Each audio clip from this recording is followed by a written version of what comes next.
Normaal gesproken ben ik een nuchter Fries.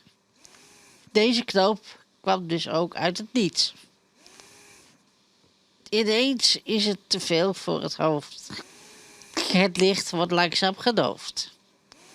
Gelukkig grijp je net op tijd in. Dan wordt het tijd om op te ruimen. En deze taak niet te verzuimen. Zoiets kost tijd, dat is een feit. Ik sta altijd klaar voor een ander.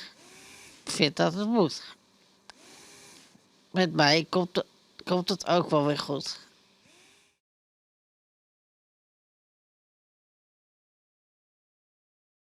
Soms kan het leven zo eentonig zijn.